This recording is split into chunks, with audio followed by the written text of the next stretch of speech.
Dazzling Diamonds, Nathi Mthethwa eliminating himself. I don't know. There's just something very crooked about that. It is not possible, and you can't convince me, or somebody fell 22 stories down and then he was found. Found. No, that's a lie. He wasn't found. CCTV of the Regency in Paris is so precise and it's so on time. They know the time you walk into the lobby. They know the time you walk into your room. They know everything you do in the elevator. Whether you scratch your nose or your bum, they will know it. Do you understand what I'm saying? If you leave your purse, your wallet, whether at the cocktail, at the buffet, at reception, at the pool, concierge will knock at your door within 60 seconds of you arriving in your hotel room to give it back to you. I know this because it happened to me in April. I forgot something, they brought it back within 60 seconds. CCTV. You got the Regency in Paris, so you can't convince me otherwise, and that is a lie. How about This is Emmanuel Nkosinathi Mthethwa, a man whose name shaped South African politics for over 2 decades. He was born in Claremont in KwaZulu-Natal in 1967. He studied community development at the University of Natal and earned a certificate in mining engineering at the University of Johannesburg. He also completed a leadership program at Rhodes University. From the ANC Youth League to Parliament in 2002, Mthethwa rose fast, becoming Chief Whip in 2008 and soon after the Minister of Police under former President Lalima Motlanthe and Jacob Zuma. But his career was not without shadows. His tenure was marked by the Marikana massacre and the Nkandla scandal and questions around crime intelligence/funds. In 2014, he shifted to the arts and culture portfolio, where he clashed with creatives over funding controversies, yet remained a central ANC figure until 2023. And in 2024, President Cyril Ramaphosa appointed him ambassador to France, where he represented South Africa until his untimely death in Paris in September 2025. This is a story of a political life of rise, controversy, and tragedy.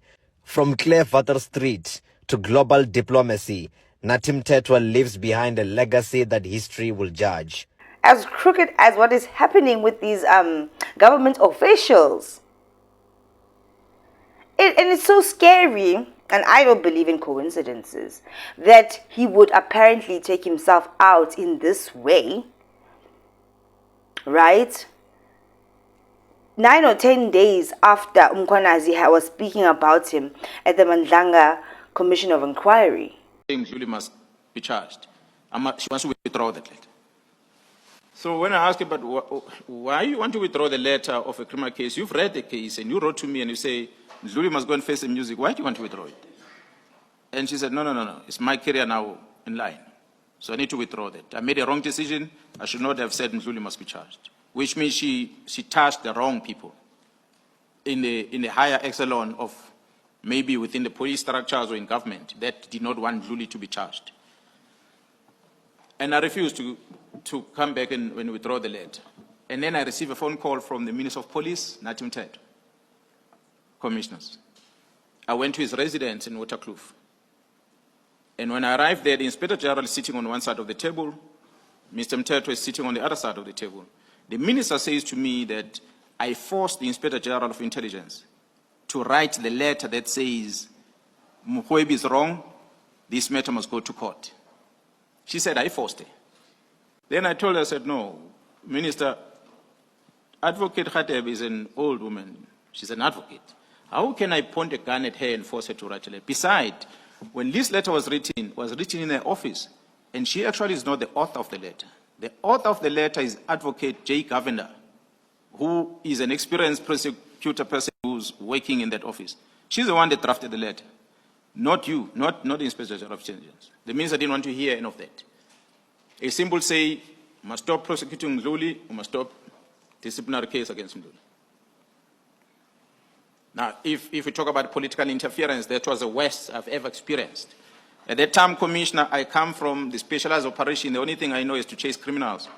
and I'm promoted to become the acting national commissioner, and I'm confronted with this in front of me. And I said, but this is not what I signed for when I joined the police. This can't be right. The minister can't give me these instructions. Then I said to the minister, maybe you brought me into this position and you thought you were going to use me as a pawn because perhaps of my age or whatever, but you are wrong. I'm not going to do that. And you know he was going to have his turn in the spotlight, right? He had to come over and say a couple of things. Talk about what he knows, what's stashed where, or who's who. He was going to have his moment, his chance on the hot seat. And then boom, literally bang, he jumps. That's how the story goes. 22nd floor.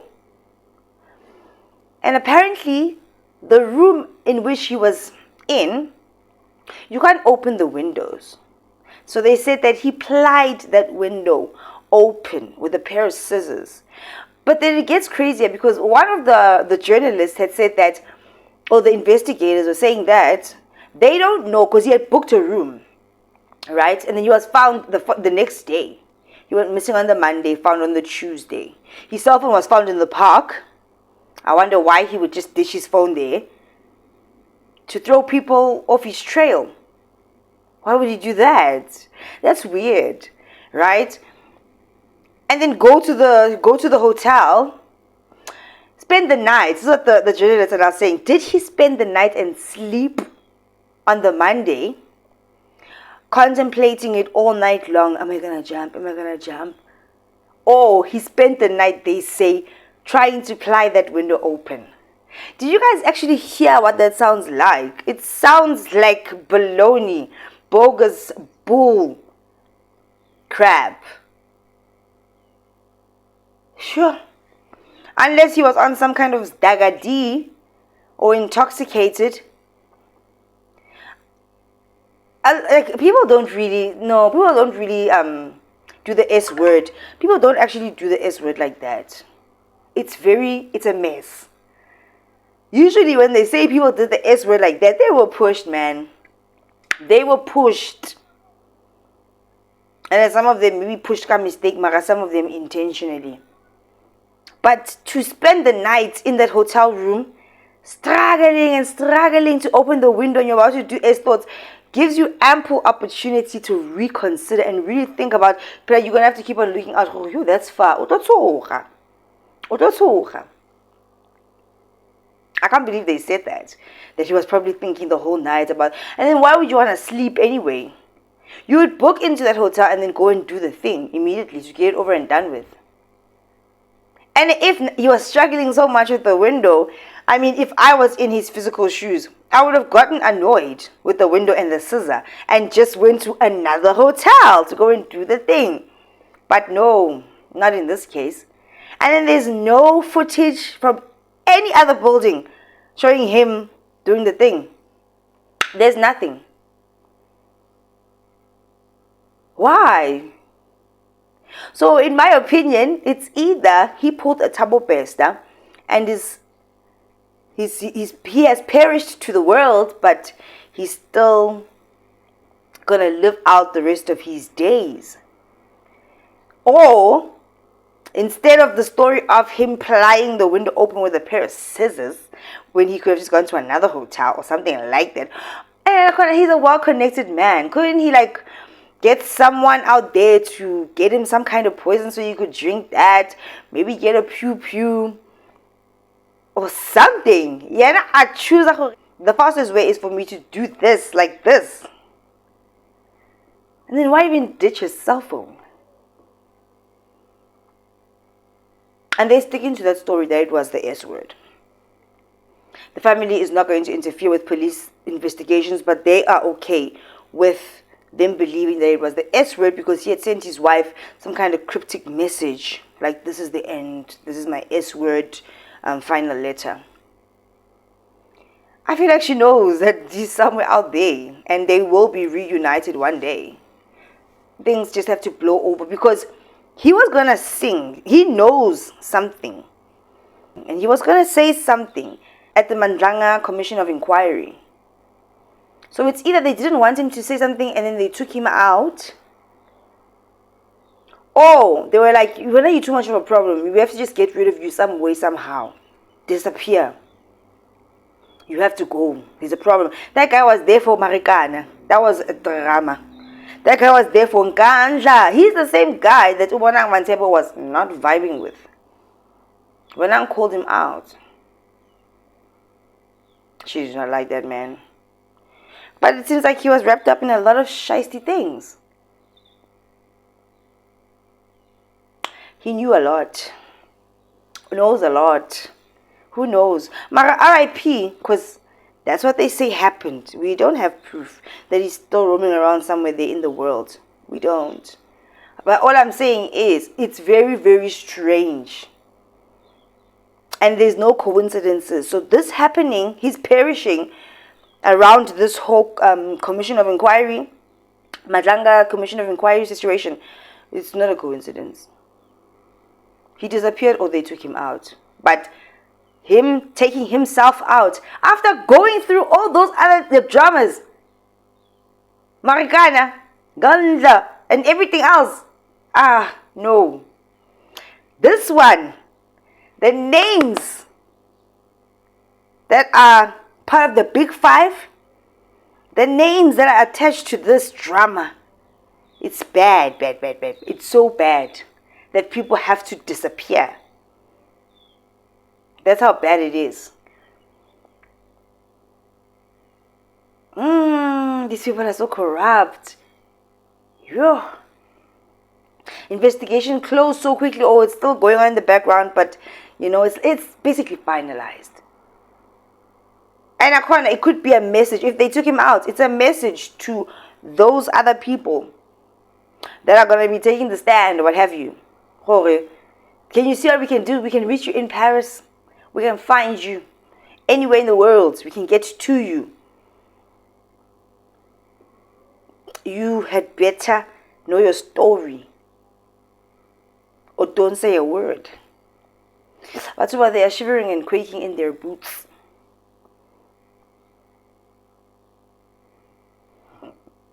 Hey, no, this is so bad. Yo, Sauta, this is so bad. Have you guys seen the memes that they did of him by the window jumping out and stuff? You guys are so bad. Like, people are grieving. Apparently. South Africans don't take nothing serious. Like, Luna, everything's a joke. But I understand. I really do. Anyway, I'll see you guys in the next one. Take care of yourselves. And it may be, if you're not feeling okay, don't book your apartments, your vacation, what's and hotels at the highest floor. That's very scary. Ane? Okay. Bye, guys. Now, let's talk about the leak from Paris, the damning new evidence that changes everything. Sources deep within the French investigative team, reportedly disillusioned by what they perceive as political pressure to close the case prematurely, have allegedly released internal documents and forensic findings that completely shatter the official suicide theory. The most immediate and stunning piece of evidence revolves around the so-called suicide note, or rather, the disturbing message Mthethwa sent to his wife. While initial reports claimed it was an apology expressing suicidal intent, the leaked documents purportedly contain the full, unedited transcript and metadata of the communication. This transcript, we are told, reveals a far more ambiguous and frantic message, one that sounded less like a goodbye and more like an SOS. The key is the metadata.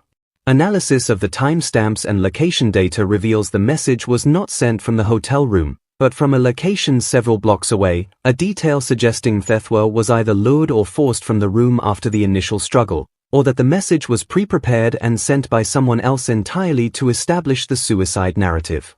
This is a complete game-changer, immediately introducing a third party and obliterating the narrative of a solitary, self-inflicted act. But the most compelling and physically damning evidence concerns the scene of the alleged leap. French investigators initially noted no signs of struggle, but the new evidence leak centers on the forensic analysis of the hotel room itself, particularly the forced open window. The leaked documents allegedly contain detailed photos and lab reports. While the safety mechanism was indeed forced, the force exerted was reportedly inconsistent with Mthethwa's physical profile, raising the specter of a much younger, or perhaps a more professionally trained individual being responsible. Even more crucially, trace evidence discovered under the window and on the pair of scissors supposedly used reportedly yielded DNA that does not belong to Ambassador Mthethwa. This non-Mthethwa DNA, we understand, has been run through international databases, creating a catastrophic internal conflict for the authorities trying to maintain the suicide story. This one piece of evidence, foreign DNA at the point of origin, transforms the case from a tragedy into an active, high-profile murder investigation. Who were the last people Mthethwa encountered? The person or persons whose DNA was found on those scissors and near the window are, simply put, his killers. The story now pivots from a tragedy to a conspiracy. If Mthethwa was murdered, the question becomes who had the motive, the reach, and the sophisticated coordination to execute a hit on a sitting ambassador in one of the most monitored cities in the world, and then manage to frame it as a suicide that fooled the initial French authorities? The answer, according to those familiar with the toxic internal politics Mthethwa was facing, leads directly back to South Africa's dark web of corruption and the powerful figures implicated in state capture. Mthethwa was a link in a very fragile chain. His death could protect dozens of people from facing prosecution or even political ruin. The killers exposed by this Paris leak are not just the individuals who physically overpowered him in that 22nd floor room. The exposure points to the political masters who commissioned the entire operation. This wasn't a random crime. It was a targeted, professional assassination designed to look like a desperate final act.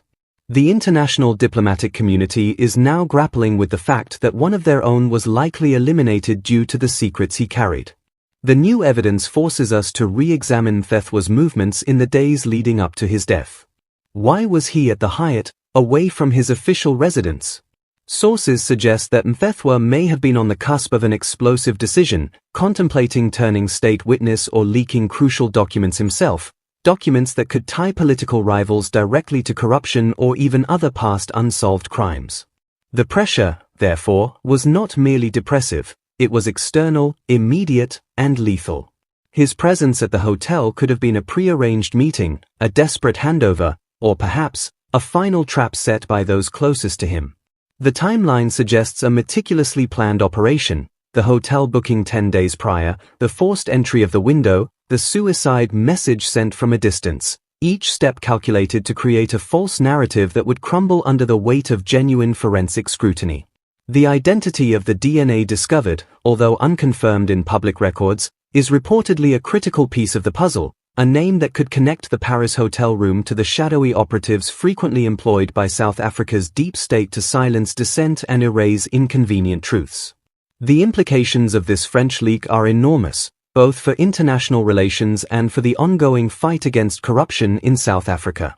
The leak essentially serves as an indictment of the initial investigation, suggesting a possible failure, or even complicity, in accepting the easy answer. It demands a parallel, independent, and international investigation, one that cannot be derailed by domestic political interference. The phrase "justice for Mthethwa" is now echoing across the globe, not just for the man himself, but for every whistleblower and individual who has fallen silent after challenging the immense, corrupt machinery of the state. This is not just a murder, it is an attack on the fundamental principle of accountability, a bold message sent by the powerful to anyone who dares to speak out. The killers, both the operatives and their political paymasters, believed they were untouchable, that the distance of Paris and the elegance of a suicide narrative would shield them. But in the age of global communication and relentless investigative journalism, secrets, particularly those stained with the blood of a public servant, have a difficult time remaining buried. As we move toward the conclusion of this complex, evolving tragedy, the focus shifts to the unfolding legal and diplomatic fallout. South African authorities are now under immense pressure to formally acknowledge the leaked evidence and launch a full-scale murder investigation, perhaps utilizing the Mutual Legal Assistance Treaty to compel French officials to share the complete file. The families of the deceased are demanding answers, refusing to accept the convenient suicide ruling. This case, Mthethwa's killers exposed as damning new evidence is leaked from Paris, is not just about a death. It is about the long, dark shadow of political corruption that stretches across continents, and a chilling reminder that in the world of high-stakes power, some individuals are simply too dangerous to keep alive. The identity of the individuals whose DNA was found, the true content of that final message, and the full extent of the conspiracy are on the verge of being revealed, promising a reckoning that will shake the political landscape to its very foundations. This story is far from over, and we will continue to follow the paper trail, the money, the power, and the terrifying secrets that led to the 22nd floor of that Paris hotel until the real killers are brought to justice.